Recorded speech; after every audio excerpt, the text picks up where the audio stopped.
In the sprawling markets of Kepler Station, where alien traders hawk technology beyond human comprehension, Captain Maya Chun sits beside her battered freighter, a ship so damaged that even scrap dealers won't make an offer.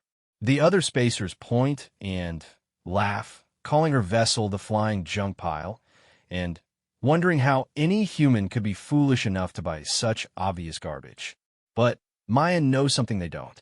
Hidden beneath layers of scorched hull, plating, and deliberately sabotaged systems lies the most advanced piece of technology the galaxy has ever seen. A ship that doesn't just travel between stars, but bends the very fabric of reality itself.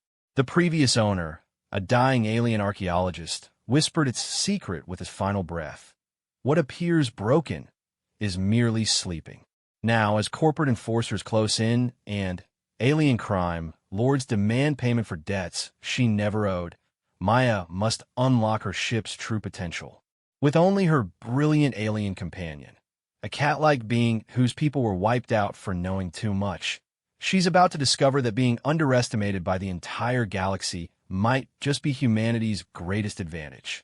Sometimes the most powerful weapon is the one nobody sees coming. Maya Chin pushed through the crowded marketplace of Kepler Station, ignoring the pointed stares and barely concealed laughter that followed in her wake.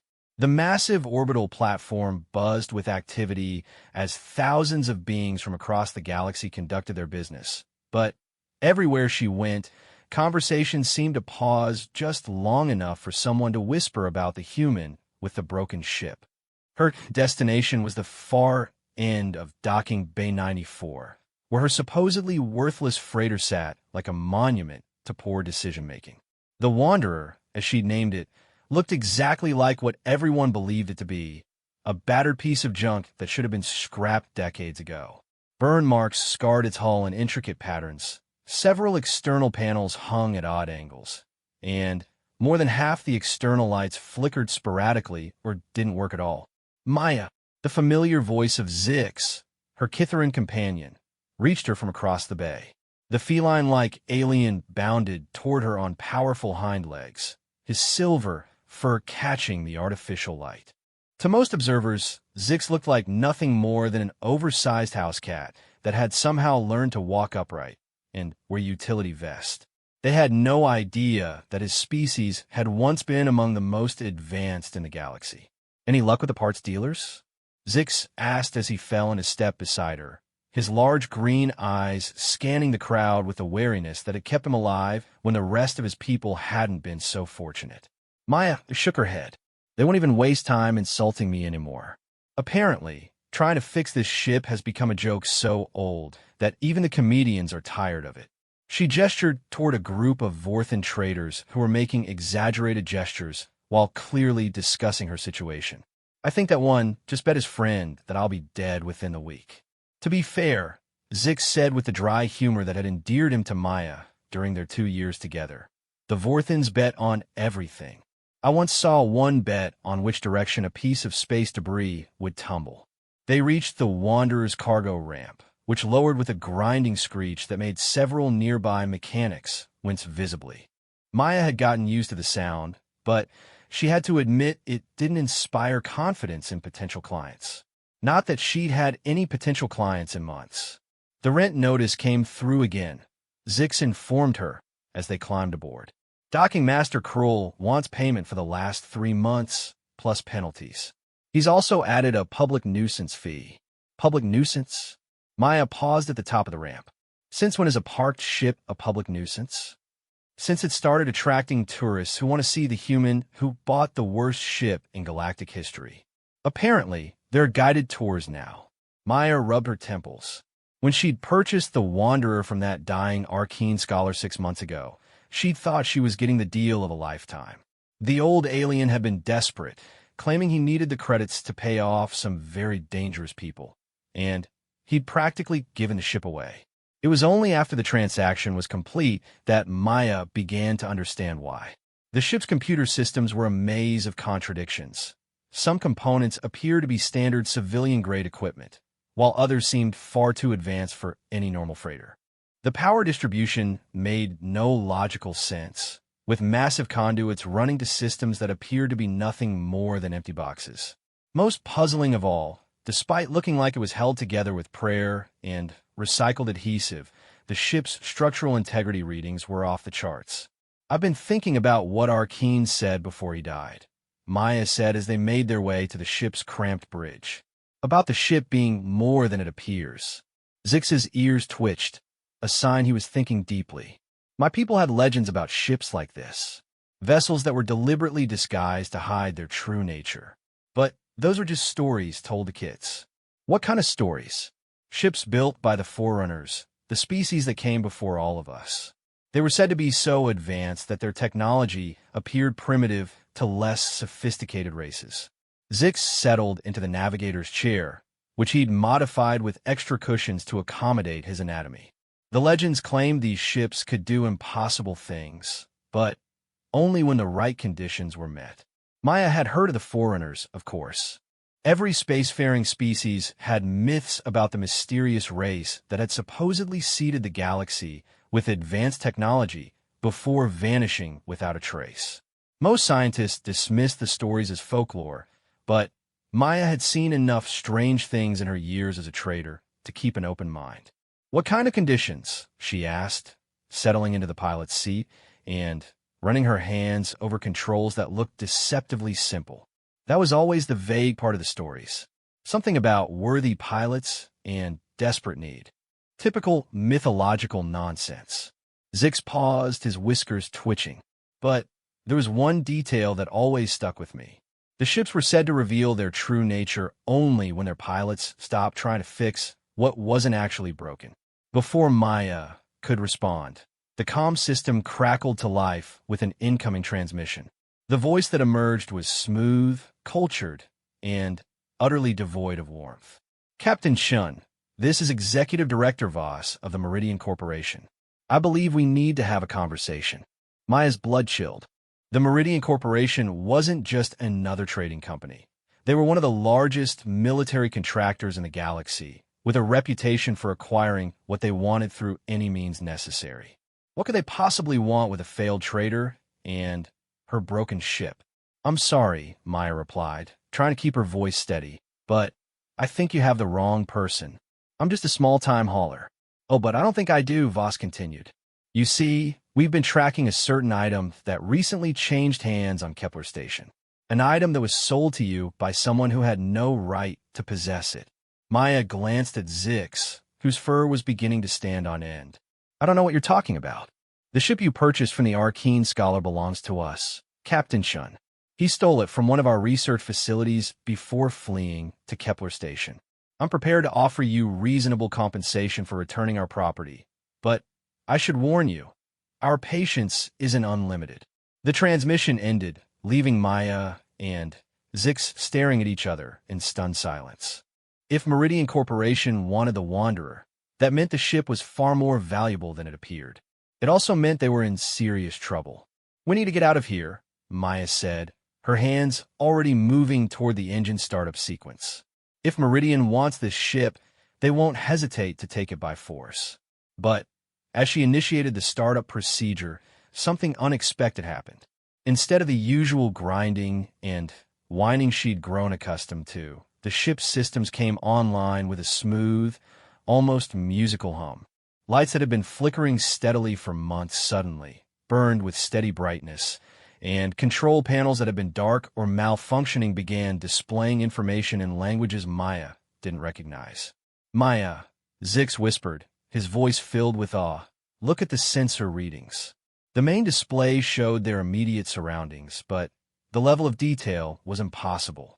Maya could see not just other ships and station structures, but the internal layouts of nearby vessels, the composition of their hulls, even the biometric readings of their crews.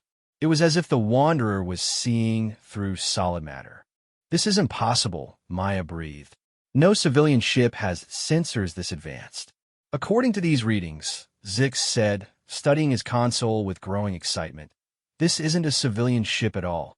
Maya, the power output I'm seeing here, this vessel could take on a fleet." Before Maya could fully process what they were seeing, new contacts appeared on their sensors. Three Meridian Corporation assault shuttles were approaching Kepler Station at high speed, their weapons systems already powering up. "They're not planning to negotiate," Maya observed grimly. As if responding to her words, the ship's communication array suddenly burst to life with transmissions from all across the station. Docking controllers were frantically trying to reach incoming ships, warning them away from Bay 94.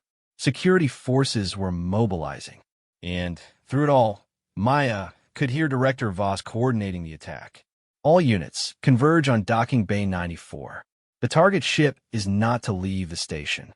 Use whatever force necessary."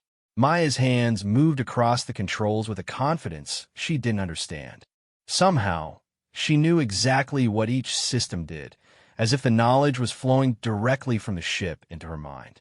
She could feel the Wanderer's true power humming beneath its disguised exterior, waiting to be unleashed. "Zix, I need you to seal the ship and secure for rapid departure." "Maya, we're not cleared for takeoff. Station security is the least of our problems right now."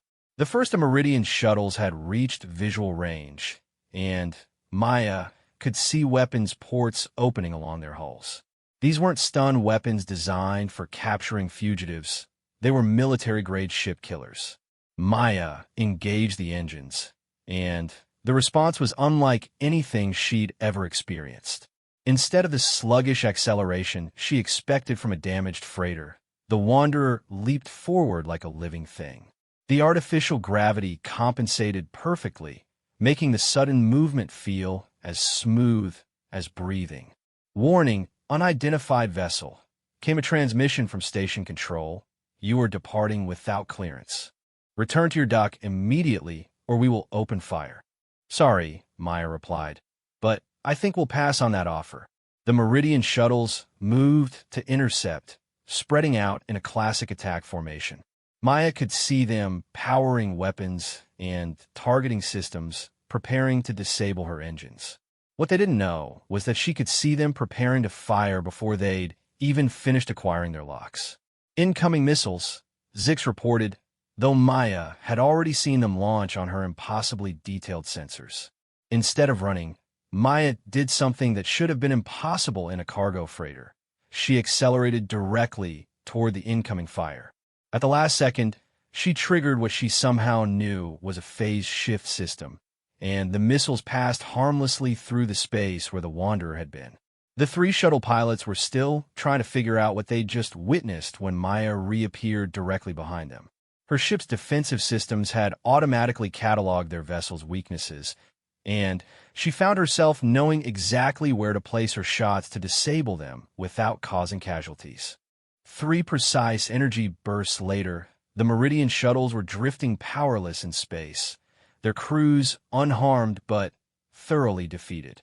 "Maya," Zix said quietly, "what just happened?" Maya stared at her hands on the controls, wondering the same thing.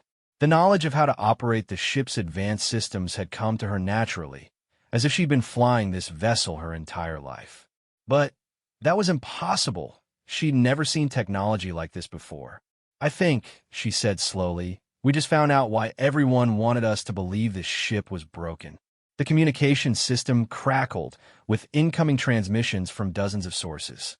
News services wanting statements, government officials demanding explanations, and military commanders requesting identification. But one transmission cut through all the others with crystal clarity. "Impressive work, Captain Chun." Director Voss's voice was no longer smooth and cultured. There was genuine anger there now. "You've made a very powerful enemy today. We will find you. And when we do, you'll discover that Meridian Corporation doesn't forgive those who steal from us." Maya looked at Zix, who nodded grimly. They both understood that their old life was over. Whatever the Wanderer really was, it had just painted a target on their backs that would follow them across the galaxy. "Plot a course for the outer rim," Maya instructed. "And Zix? Yes. Try to find out everything you can about Forerunner technology. I have a feeling we're going to need to understand what we're really flying." As Kepler Station fell away behind them and the Wanderer jumped to hyperspace with impossible smoothness, Maya couldn't shake the feeling that this was just the beginning. The ship beneath her hands was waking up, and she was starting to suspect that someone or something had been waiting a very long time for the right pilot to find it. In the distance, emergency beacons from the disabled Meridian shuttles painted the darkness with flashing warnings. But the Wanderer was already gone, carrying its crew toward a destiny none of them could yet imagine. 3 days into their flight through the outer rim, Maya was beginning to understand that the Wanderer wasn't just advanced, it was impossibly advanced. The ship seemed to anticipate her needs before she was even aware of them. Course corrections happened automatically, power distribution optimized itself without input, and the navigation system somehow plotted hyperspace routes that cut travel time in half while avoiding all known patrol routes. "I've been going through the ship's database," Zix announced from his position at the engineering console, his feline features creased in concentration. "Maya, this vessel has been active for over 12,000 years. Maya nearly choked on her coffee. 12,000? That's impossible. No ship could function that long without major overhauls. That's what I thought too, until I found the maintenance logs. The ship has been repairing and upgrading itself continuously. Look at this." Zix transferred his findings to the main display, showing a complex timeline filled with thousands of entries. Every few decades, it finds new materials and incorporates them into its structure. It's been evolving. Maya studied the data, trying to make sense of what she was seeing. The ship's component list read like a tour through galactic history. Materials from species that have been extinct for millennia, technologies that wouldn't be invented for another 1,000 years, according to current scientific understanding, and energy sources that didn't match anything in known physics. How was this possible? She wondered aloud. I think I found the answer to that, Zix said, his voice dropping to a whisper. Maya, this ship isn't just Forerunner technology. According to these core files, it's a Forerunner. What do you mean? I mean the ship itself is alive. Not artificial intelligence as we understand it, but an actual living consciousness that exists partly in our dimension and partly in what they call the spaces between. The physical hull we see is just the smallest part of its true form. Maya felt a chill run down her spine. She'd known something was different about how intuitively she could operate the ship's systems, but the idea that she was actually communicating with a living being was overwhelming. If that's true, then why has it been hiding? Why pretend to be a broken freighter? Because came a new voice from the ship's speakers, not the standard computer voice they'd been hearing, but something warm, ancient, and unmistakably alive. I was waiting for someone who needed me as much as I needed them. Both Maya and Zix froze. The voice continued, patient and kind. My name, in your language, will be closest to Wanderer, though that doesn't capture the full meaning. I apologize for the deception, but it was necessary. There are forces in this galaxy that would use me for terrible purposes if they knew what I truly was. Maya found her voice first. You're actually alive. Very much so, though not in the way you understand life. I exist across multiple dimensions simultaneously, which allows me to do things that appear impossible to three-dimensional beings. What you call my ship is actually my body in this reality. How long have you been alone? Zix asked softly. Approximately 11,417 years by your reckoning. My creators, the Forerunners as you call them, didn't disappear. They ascended to a higher dimensional state. I was meant to follow them when I was ready, but I chose to remain behind. Why? Because I believed that the younger races would need guidance as they developed. I've spent millennia observing, learning, waiting for the right moment to reveal myself. When I saw how the galaxy was developing, with corporations like Meridian treating entire species as resources to be exploited, I knew that time was approaching. Maya was beginning to understand. You've been testing us. All this time, you've been watching to see what kind of species we really are. Humanity in particular has fascinated me, Wanderer admitted. Most species develop either great technological prowess or great wisdom, but rarely both. Humans seem capable of both, given the right circumstances. You, Maya, have shown remarkable intuition in understanding my systems. And Zix's people, the Kithrans, possessed wisdom beyond their years before they were nearly wiped out by those who feared their knowledge. Zix's ears flattened against his head. You know about the Purge? I know that your people discovered something that terrified the galactic establishment.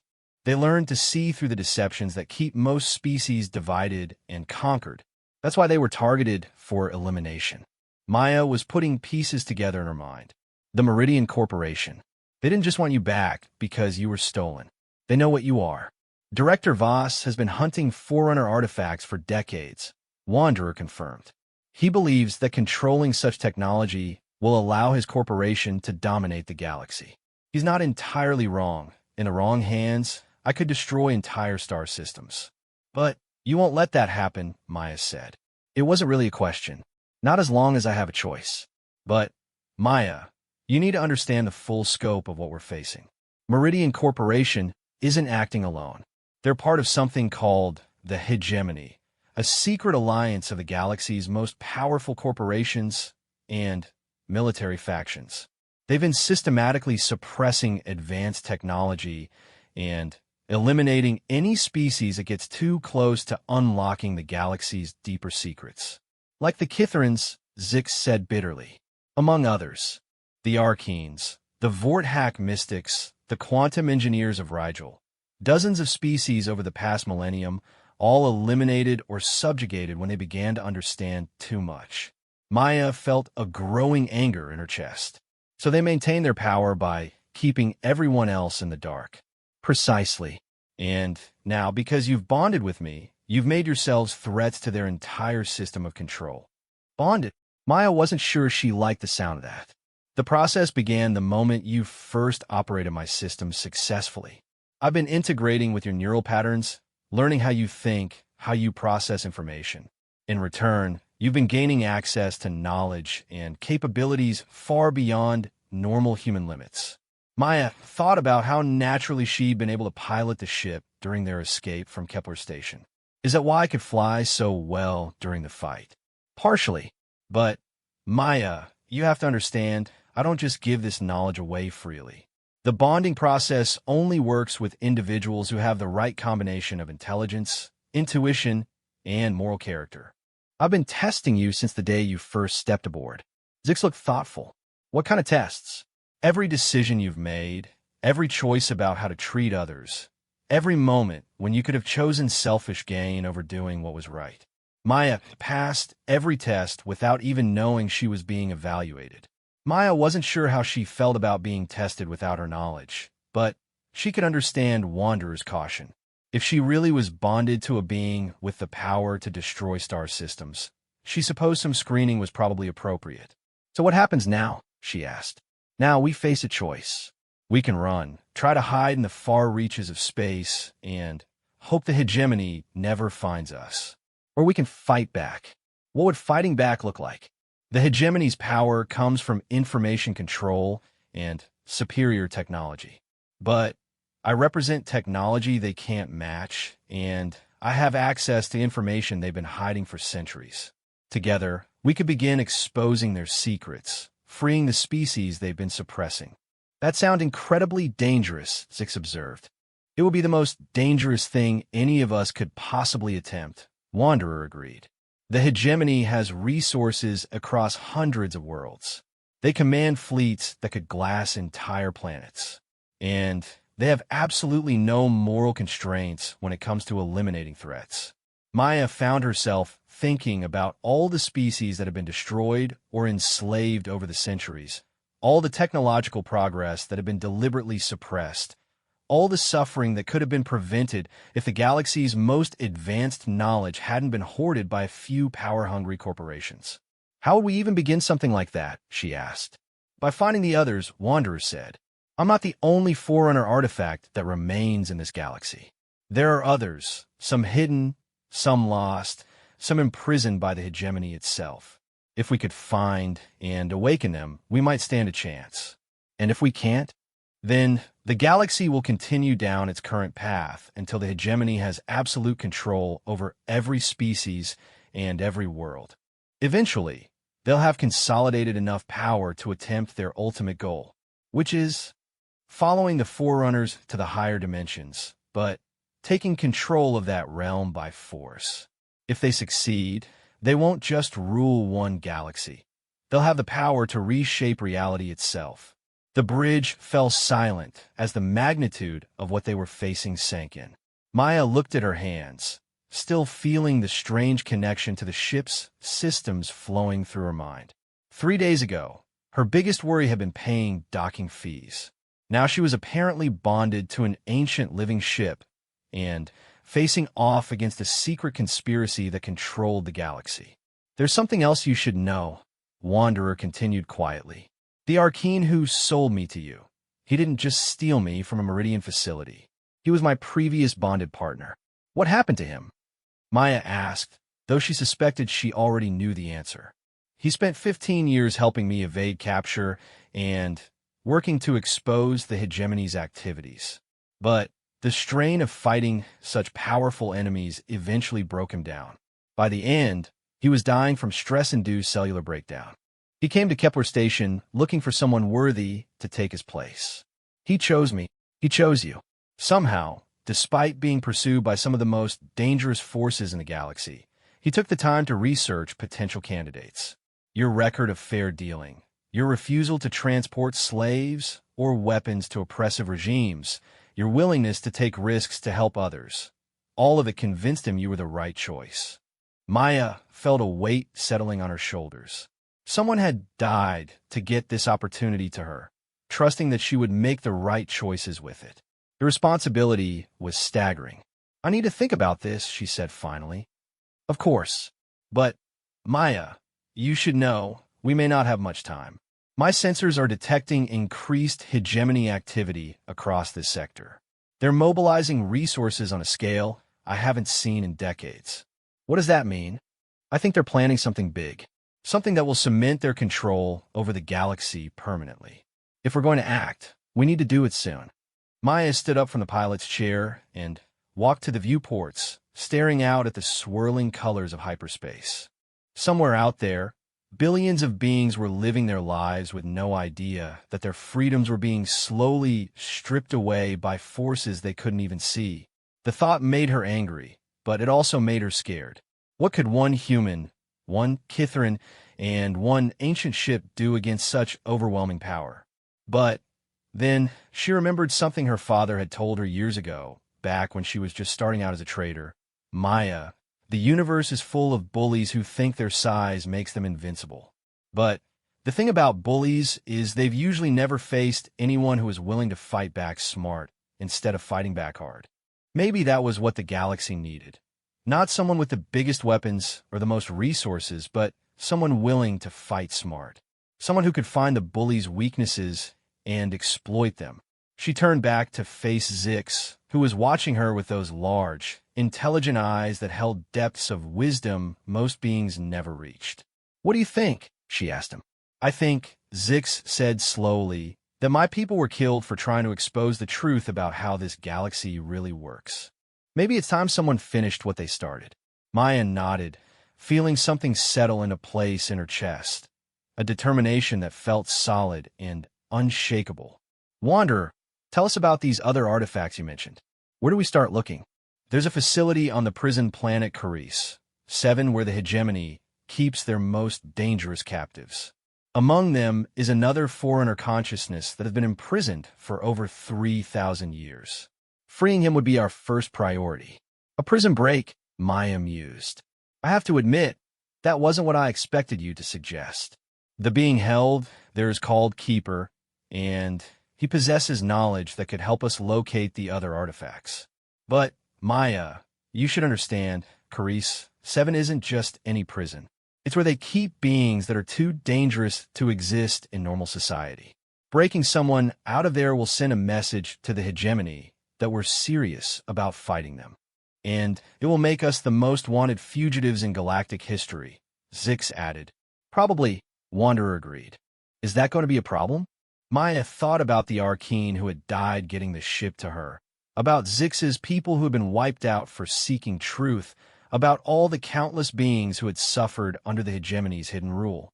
Then she thought about the alternative, spending the rest of her life running and hiding while things got progressively worse for everyone. No, she said firmly. It's not going to be a problem. Plot a course for Carice 7. As the ship adjusted its trajectory toward their new destination, Maya felt the bond with Wanderer deepening. Knowledge flowed through the connection. Technical specifications for technologies beyond current understanding, tactical information about hegemony forces, and something else. Hope. For the first time in 11,000 years, Wanderer wasn't alone. And for the first time in her life, Maya felt like she was part of something bigger than herself. Something that mattered. The war for the galaxy's future was about to begin, and somehow, impossibly, she found herself looking forward to it.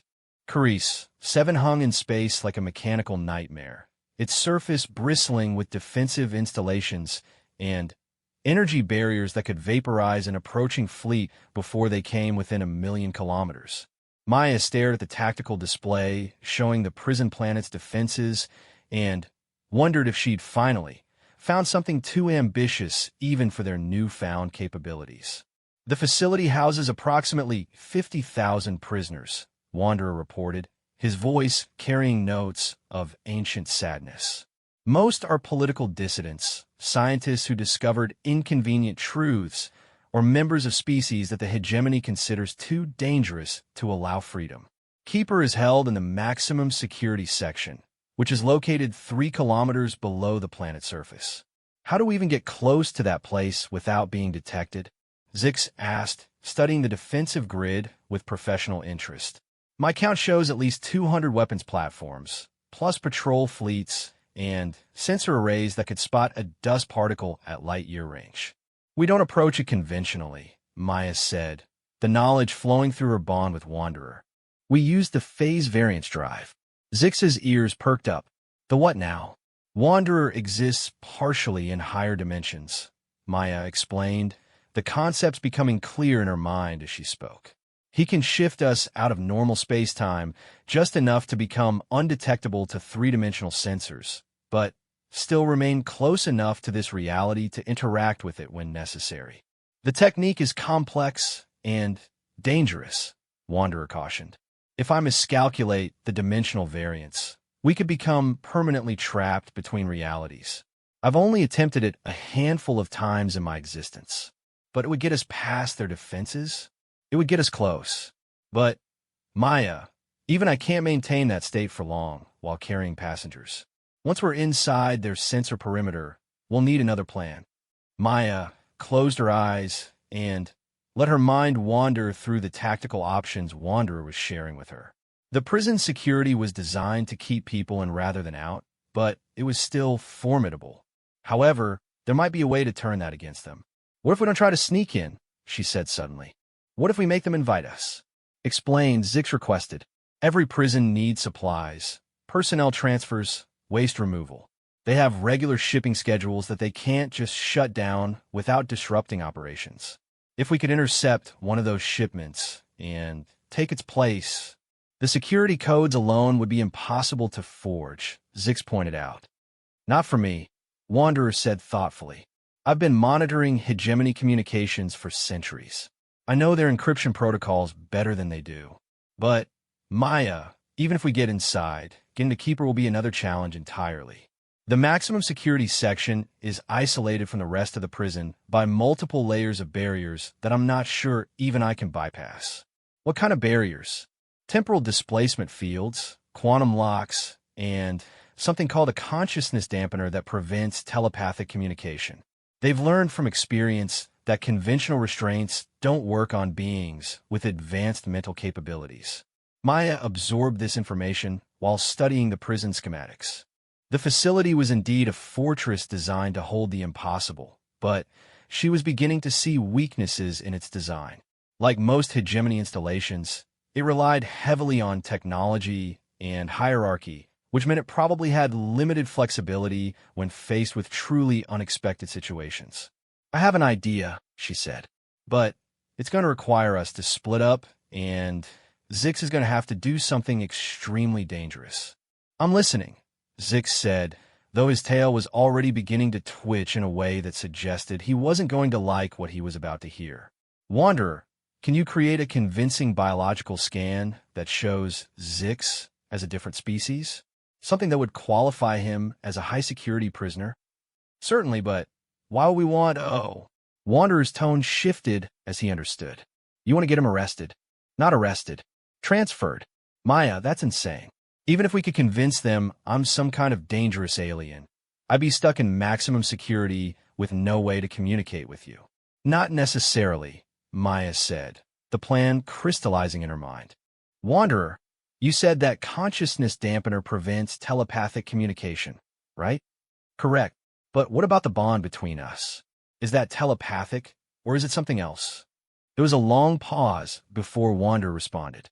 "The bond operates through quantum entanglement across dimensional boundaries. It's not technically telepathic, so the dampener shouldn't affect it. But, Maya, I've never tried to maintain a bond through those kinds of interference fields. So we might be able to stay in contact with Zix, even if he's inside maximum security?" "It's possible," Wanderer admitted. "But if I'm wrong, he could be trapped there permanently." Zix was quiet for a long moment, his whiskers twitching as he considered the implications. Finally, he spoke up. "What exactly will my role be in this plan?" "You get yourself transferred to maximum security, locate Keeper, and be ready to assist with his escape when we make our move. Meanwhile, Wanderer and I pose as the crew of a supply ship and work our way through the less secure sections to disable the prison's primary systems. And if something goes wrong, then we improvise," Maya said. "It's not a perfect plan, but it's better than trying to fight our way through 200 weapons platforms." Zix sighed deeply.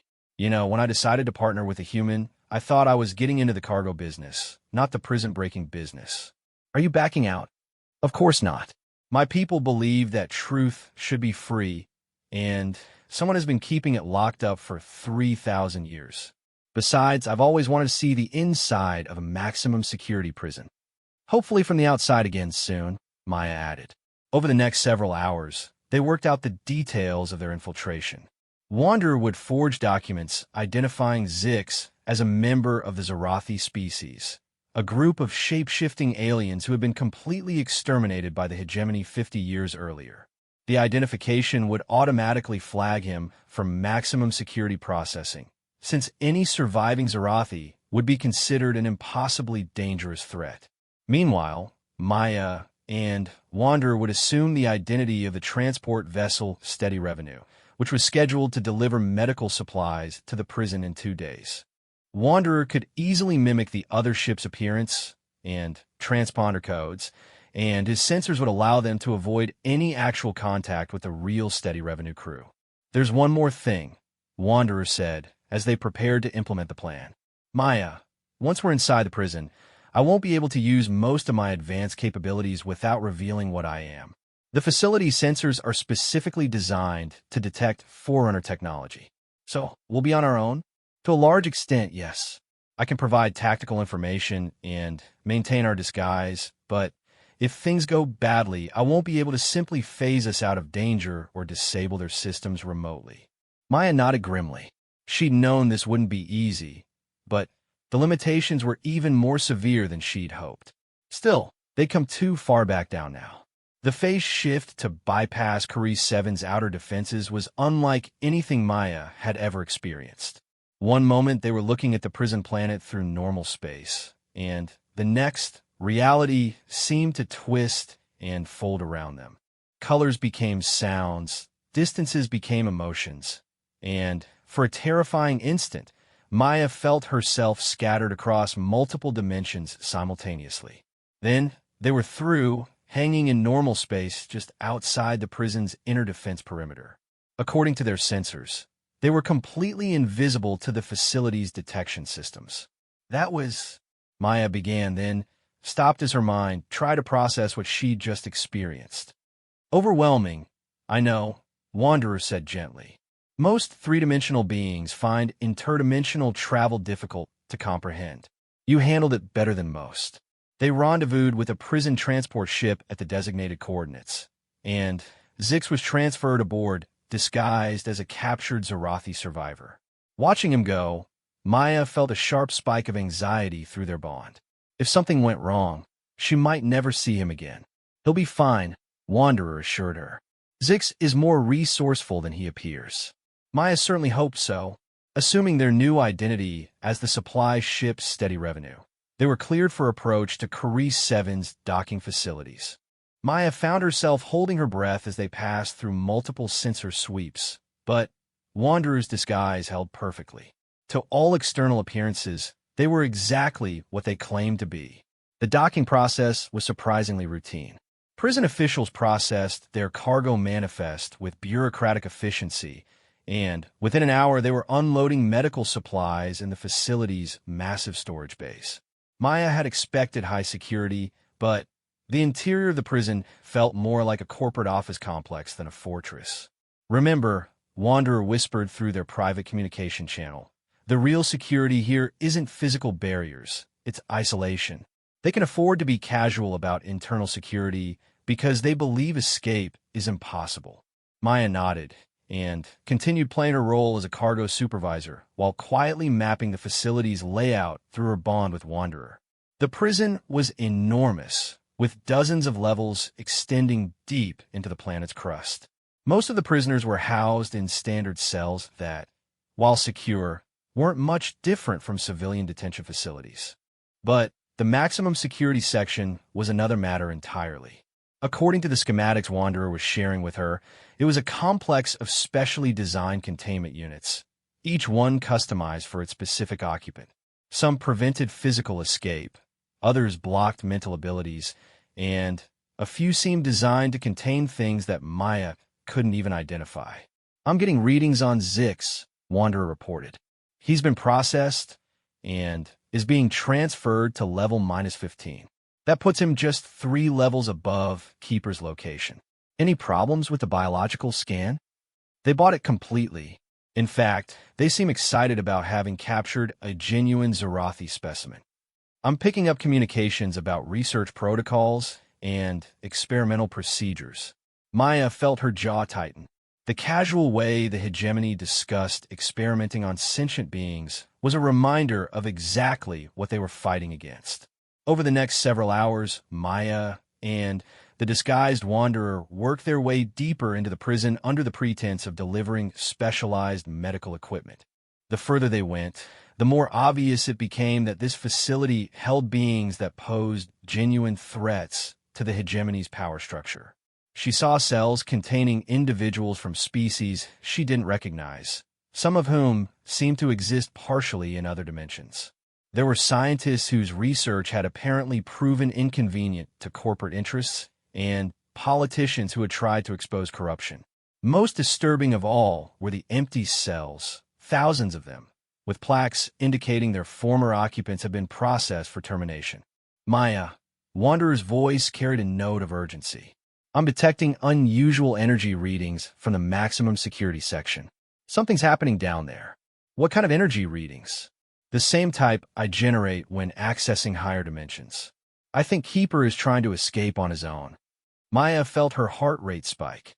If Keeper broke free before they were in position to help him, their entire plan would fall apart. Worse, if he was recaptured, the hegemony would probably decide that keeping him alive was too dangerous and simply execute him. Can we reach level -18 ahead of schedule? Not without abandoning our cover. But, Maya, there's something else. The energy signatures I'm reading aren't quite right for a foreigner consciousness.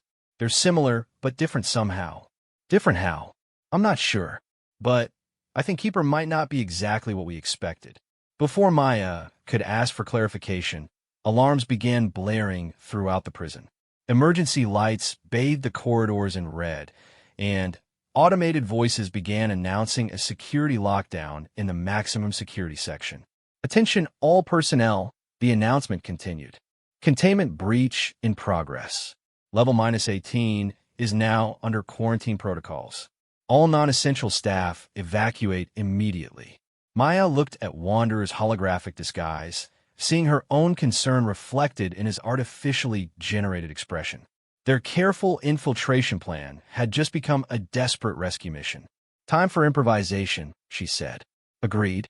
Maya, I'm extending the quantum bond to include Zix. If this works, all three of us should be able to coordinate our actions despite the interference fields. Maya felt a sudden expansion in her consciousness as Zix's mind joined their connection. His thoughts came through clearly, tinged with urgency and more than a little fear. Maya? Wanderer? Can you hear me? Because I think we have a serious problem down here. We can hear you, Zix. What's your situation? I'm 3 levels above the containment breach, and I can see what's causing all the excitement. Maya, Keeper isn't a forerunner consciousness trapped in a prison. He's something much worse. Worse how? He's a forerunner consciousness that's been driven insane by 3,000 years of imprisonment. And he just broke free. Maya felt ice forming in her stomach. Their rescue mission had just become something much more dangerous. An attempt to contain a mad god before it destroyed everything in sight. The screaming started on level -15 and worked its way upward like a wave of terror. Maya could hear it through the prison's communication systems. Thousands of voices raised in panic as reality itself began to warp around Keeper's broken consciousness. Maya, Zix's voice came through their quantum bond, tight with controlled fear. You need to see this. Through their shared connection, Maya suddenly found herself experiencing Zix's perspective from his position 3 levels above the containment breach. What she saw made her question everything she thought she understood about the nature of existence. Keeper wasn't simply escaping his cell. He was remaking the entire level according to his fractured mental state. Corridors stretched and twisted into impossible geometries. Gravity flowed in directions that didn't exist, and the very air seemed to be screaming in languages that predated spoken word. But most disturbing of all were the prisoners. Those unlucky enough to be housed near Keeper's containment unit were being transformed by his uncontrolled power, their bodies and minds reshaped according to the Mad Forerunner's broken memories of what reality should be. How many people are down there? Maya asked, horrified. Approximately 3,000 prisoners on that level, Wanderer replied, his ancient voice heavy with grief. Maya, I have to tell you something about Keeper that I should have mentioned before. Now will be a good time. He wasn't imprisoned by the hegemony initially. He was imprisoned by other forerunners thousands of years ago because he was deemed too dangerous even for our species. The hegemony simply inherited him when they discovered the containment facility. Maya felt sick. What did he do? He tried to remake the galaxy according to his personal vision of perfection. In the process, he destroyed 17 star systems and rendered 43 others uninhabitable. His own people had to trap him in a specialized prison that existed outside normal space-time. And the hegemony has been keeping him here for 3,000 years. They've been studying him, trying to understand how his power works so they could replicate it. But the containment system was never designed to hold him indefinitely. I think it finally failed. Alarms continued to blare as prison security forces mobilized to contain the breach. But Maya could see through the facility's own sensors that their conventional weapons were worse than useless against Keeper. Energy weapons simply bent around him. Physical barriers dissolved when he looked at them, and the specialized containment fields that worked on other dangerous prisoners had no effect whatsoever on a consciousness that existed partially outside this dimension. We need to get those people out of there, Maya said. Maya, there are thousands of prisoners in this facility, Wanderer pointed out. Even if we could evacuate them all, where we take them? Most of them are here because they oppose the hegemony in some way. They'll be hunted across the galaxy. Then we find them somewhere safe. Where? The hegemony controls most of known space. Maya was quiet for a moment, an idea forming in her mind. What about unknown space? I don't understand. You said the Forerunners ascended to higher dimensions, right? Are those dimensions inhabited? Could we take refuge there? Maya, what you're suggesting is impossible. Living beings can't survive in higher dimensional space without extensive preparation and evolutionary adaptation. But you exist there. I was designed for it. You weren't. Then redesign us. Wanderer's silence stretched for several seconds. When he spoke again, his voice carried notes of something that might have been awe. Maya, do you understand what you're asking? The process of adapting biological beings for higher dimensional existence would fundamentally change what you are. You wouldn't be human anymore. Would we still be ourselves? In terms of consciousness, personality, and memory, yes. But your physical forms, your sensory capabilities, your very relationship with reality would be completely transformed. And we'd be safe from the hegemony? Completely. They exist only in three-dimensional space. They could never follow you. Maya thought about the thousands of prisoners trapped in the facility, about the billions of beings living under hegemony oppression across the galaxy, about Zix's people who had been wiped out for seeking truth. Then she thought about Keeper, whose 3,000 years of imprisonment had driven him into a state where he was causing untold suffering simply by existing. Zix, what do you think? I think, Zix replied through their bond, his mental voice surprisingly calm, that my people always believed consciousness was more important than the form it inhabited. If we can save these people and find a way to fight the hegemony from a position they can't reach, then whatever we become will be worth it. And if the process kills us, then we die trying to do something that matters instead of living as fugitives who accomplished nothing. Maya made her decision. Wanderer, how long would the adaptation process take? For the number of beings we're talking about, several hours at minimum. And Maya, I would need to completely drop my disguise and reveal my true nature to accomplish it. Every hegemony facility in the sector will know what I am. Will that matter if we're in higher dimensional space? No, but there's another problem. I can't begin the adaptation process while Keeper is actively destabilizing local space-time. His chaos field would interfere with the delicate quantum restructuring required. Maya felt her heart sink. So we need to stop him first. Or redirect him, Wanderer said thoughtfully. Maya, Keeper isn't inherently evil. He's broken.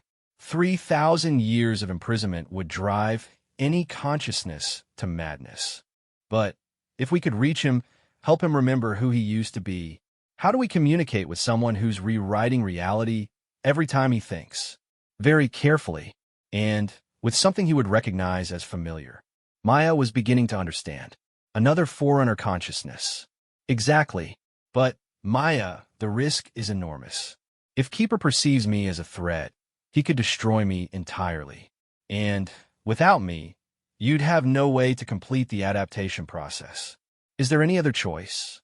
We could run, leave the prisoners to their fate, and hope Keeper eventually burns himself out.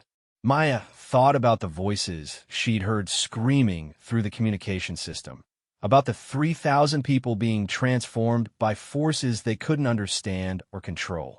She thought about the research files she'd seen documenting the hegemony's experiments on sentient beings, and about all the species that had been eliminated for knowing too much.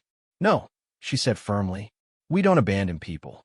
Then, we try to save them all, Wanderer agreed. Zix, I need you to get to the emergency evacuation systems and prepare to guide prisoners to the main hangar bay. Maya, and I will attempt to reach Keeper and see if we can restore enough of his sanity to stop the chaos field.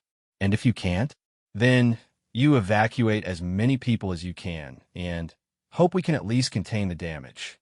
Maya felt Zix's acknowledgement through their bond, along with a wave of affection and determination that strengthened her own resolve. Whatever happened next, they would face it together.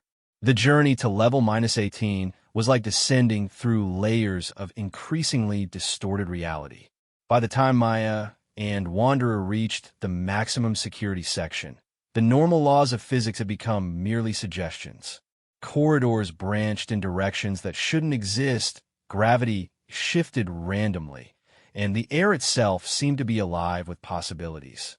Stay close to me, Wanderer advised, his holographic disguise flickering as he struggled to maintain it in the chaos field. And try not to think too hard about what you're seeing. Keeper's power responds to observation. The more attention you pay to the impossible things, the more real they become. They made their way through the twisted landscape of Keeper's broken mind, past cells that had been transformed into abstract art installations, and through corridors that existed in several dimensions simultaneously. The prisoners they encountered had been changed in ways that defied description. Some had been merged with the walls, others existed as patterns of light and sound, and a few seemed to have become living equations floating in midair. Can they be changed back? Maya asked, horrified by what she was seeing. If we can restore Keeper's sanity, yes. His power is phenomenal, but not inherently destructive. In his right mind, he could undo all of this. At the center of the chaos field, they found Keeper himself. He had once been housed in a containment cell designed to exist outside normal space-time, but he had transformed the entire area into something resembling a temple crossed with a mathematical proof. Geometric shapes that hurt to look at directly floated in patterns that seemed to contain the history of the universe, while colors that didn't exist painted murals depicting the end and beginning of all things. And at the center of it all was Keeper, not the physical form Maya had expected, but a swirling vortex of consciousness and power that spoke in languages made of pure concept. Who dares enter the space between dreams and waking? The voice came from everywhere and nowhere, carrying harmonics that resonated in dimensions Maya couldn't perceive. An old friend, Wanderer replied, dropping his disguise entirely and revealing his true nature for the first time since Maya had known him. The change was breathtaking.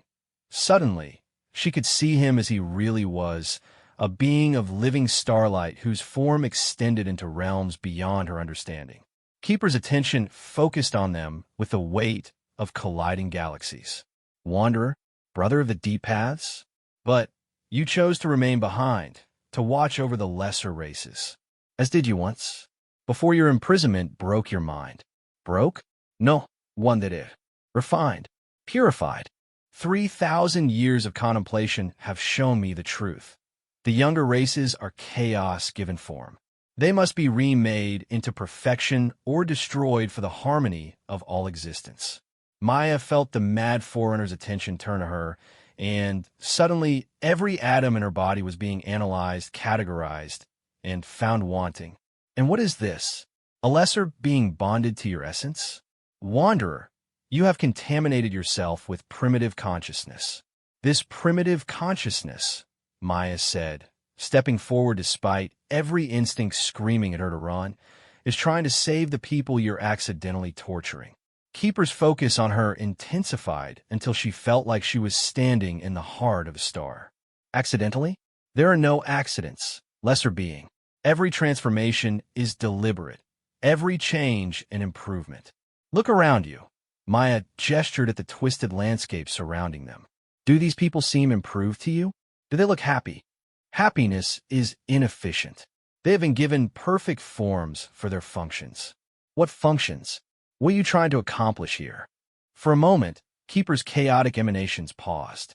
To create order from chaos. To make all things as they should be. And what should they be? They should be. Keeper's voice trailed off, confusion bleeding through the dimensional barriers between them.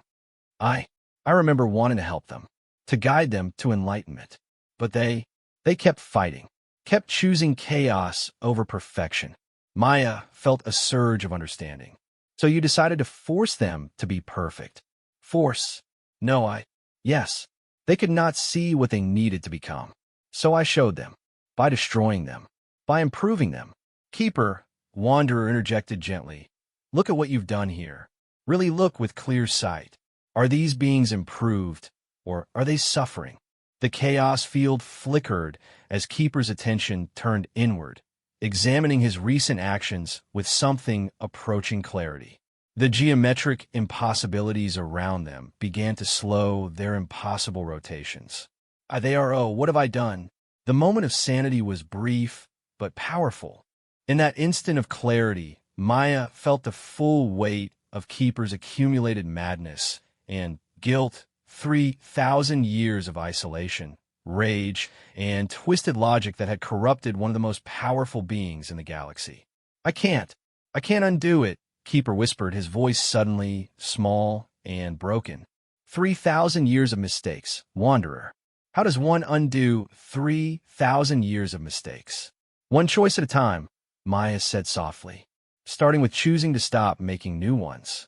But I am mad. I can feel the chaos in my thoughts, the anger that turns every intention toward destruction. How can I trust my choices when my mind is broken? Maya looked around at the thousands of transformed prisoners, at the impossible architecture of Keeper's unconscious mind, at the fear and confusion that permeated every molecule of the space around them. Then, she made a decision that would have terrified her if she'd given herself time to think about it. Then, don't choose alone, she said. Let's help you choose.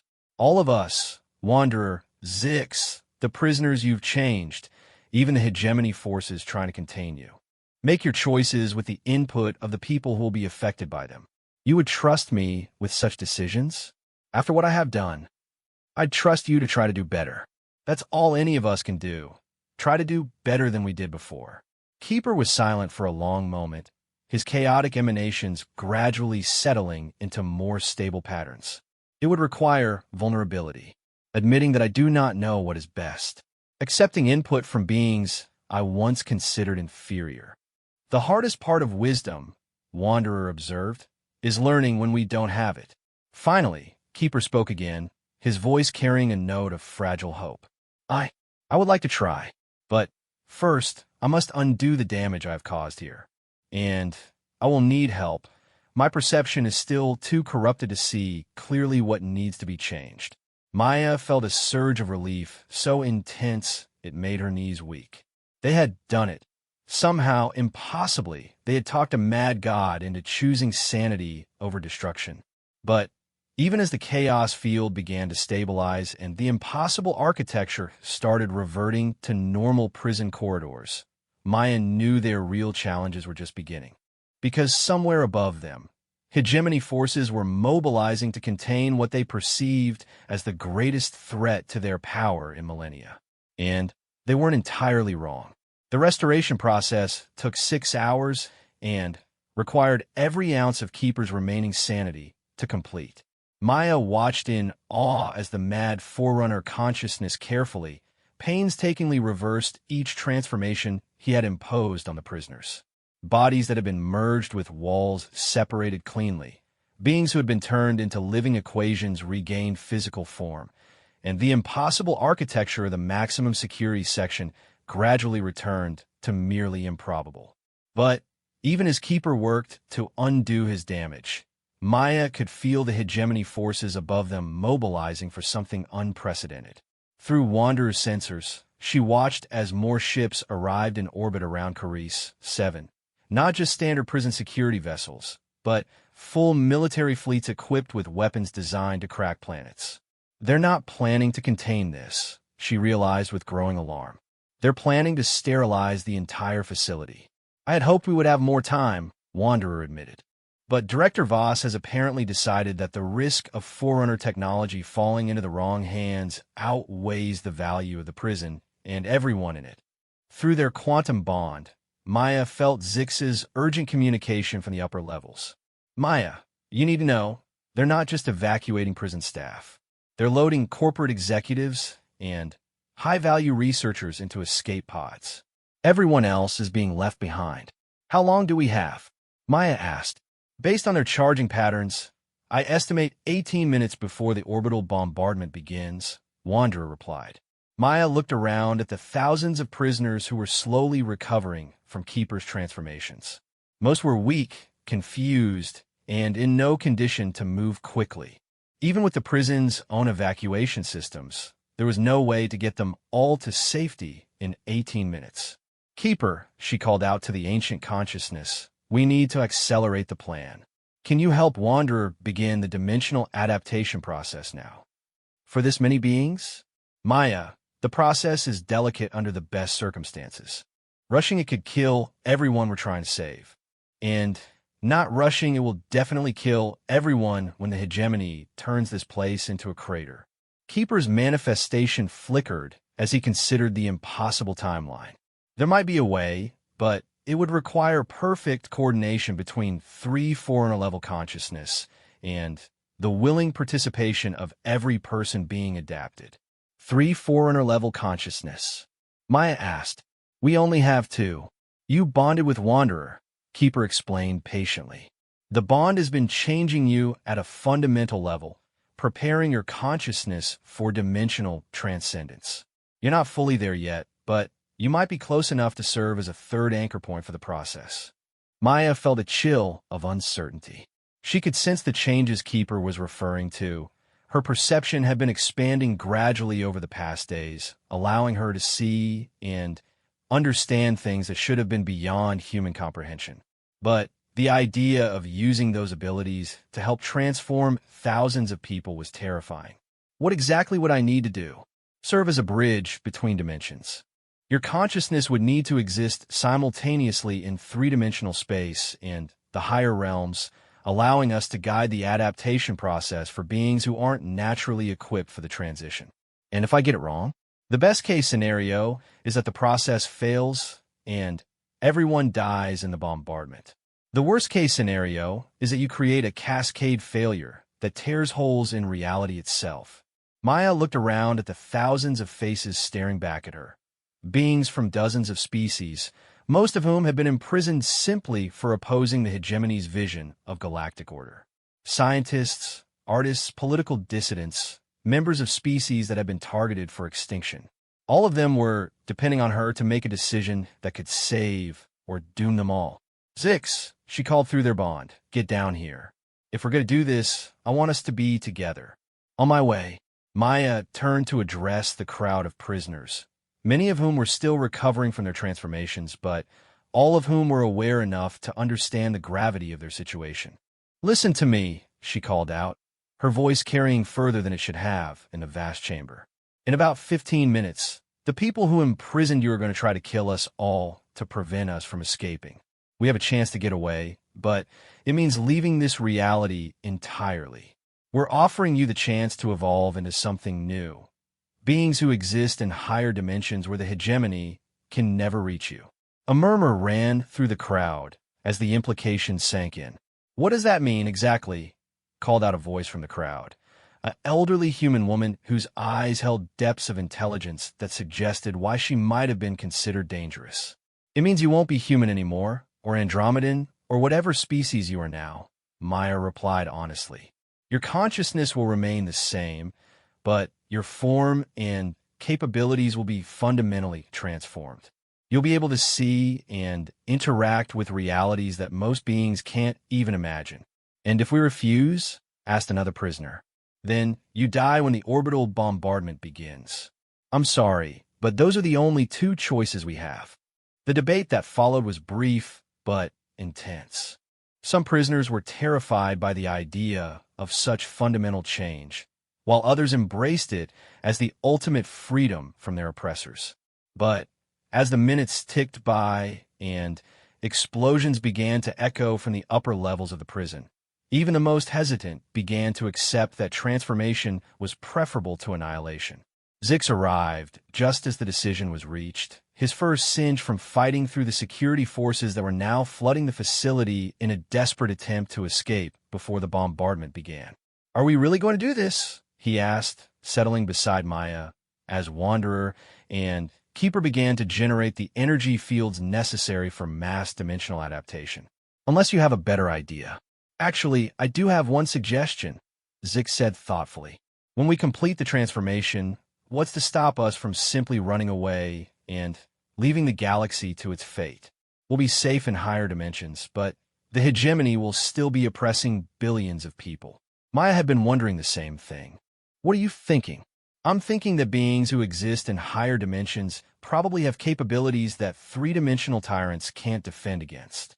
Maybe we don't just escape. Maybe we come back and even the odds. Maya felt a slow smile spreading across her face. I like the way you think. The adaptation process began with a sensation unlike anything Maya had ever experienced. She felt her consciousness expand outward, touching realms of existence that stretched beyond the physical universe into spaces where thought and reality were indistinguishable. Through her connection with Wanderer and Keeper, She could sense each of the thousands of prisoners undergoing their own transformation. It was like watching caterpillars become butterflies, except the butterflies were beings of pure energy and possibility who could exist across multiple dimensions simultaneously. Bodies of flesh and bone dissolved and reformed as structures of living light. Minds that had been limited to processing three-dimensional information suddenly gained access to layers of reality that contained the blueprints for everything that was, is, or could be. Maya felt her own transformation accelerating, her human form dissolving into something far more complex and beautiful. She could see through walls, across space, into the fundamental structures that held the universe together. But, most importantly, she could see the truth about the hegemony's control over the galaxy. They weren't just suppressing technology and eliminating inconvenient species. They were actively preventing the natural evolution of consciousness that should have taken place millennia ago. Dozens of species were on the verge of developing higher dimensional awareness, but the hegemony was systematically identifying and destroying anyone who got too close to transcendence. They're not just controlling the galaxy, she realized with a mixture of anger and amazement. They're holding back the evolution of life itself. Now you understand why we must not simply escape, Keeper said, his own consciousness now clear and focused for the first time in millennia. The hegemony represents a cancer in the galaxy's development, a force that serves only entropy and stagnation. The transformation was nearly complete when an orbital bombardment began. Maya felt the massive energy weapons tearing through the prison's upper levels, vaporizing everything in their path as they worked their way down toward the maximum security section. But she also felt something else, a new kind of awareness that allowed her to see the bombardment as just another three-dimensional event that could be influenced from higher dimensions. "Everyone ready?" she asked, her voice now carrying across multiple reality layers simultaneously. The response came not in words, but in a harmony of consciousness. Thousands of newly evolved beings affirming their readiness to step outside the normal flow of space and time. "Then, let's go save a galaxy," Maya said. The exit from three-dimensional space was like stepping through a doorway into a larger room. One moment they were in the collapsing prison facility, the next they were floating in a realm where the physical laws of the universe were just one layer among many. Maya could see Carice 7 below them, or perhaps beside them, since direction had a different meaning in higher dimensions, being reduced to debris by the hegemony bombardment. But she could also see the bigger picture now. The galaxy spread out before them like a vast web of light and possibility, with dark nodes marking the locations where the hegemony's influence had created stagnation and suffering. From this perspective, she could see exactly how their control networks functioned, where their power was concentrated, and, most importantly, how it could be disrupted. "Look at this," Zix marveled, his consciousness now an elegant pattern of silver light that somehow still managed to convey his essential cat-like nature. "From here, we can see everything they've hidden." More than that, Keeper added, his own form stabilized into something resembling a living constellation. "From here, we can begin to correct the damage they've done." Maya studied the galactic web, noting the points where the hegemony's influence was strongest. Corporate headquarters, military installations, research facilities where they stored confiscated technology, all of it was visible from their higher dimensional perspective. "What do you think?" she asked her companions. "Time to show the galaxy what happens when you underestimate the power of a broken spaceship and her crew." The attack began with surgical precision. Maya and her evolved companions reached down through the dimensions to disable hegemony installations across the galaxy simultaneously. Weapons that had been used to oppress entire species simply stopped functioning. Communication networks that had been used to coordinate the suppression of knowledge began broadcasting the truth about the hegemony's activities instead. Most dramatically of all, the prison facilities where other dangerous individuals were being held suddenly found their containment systems offline, their security forces confused, and their doors standing wide open.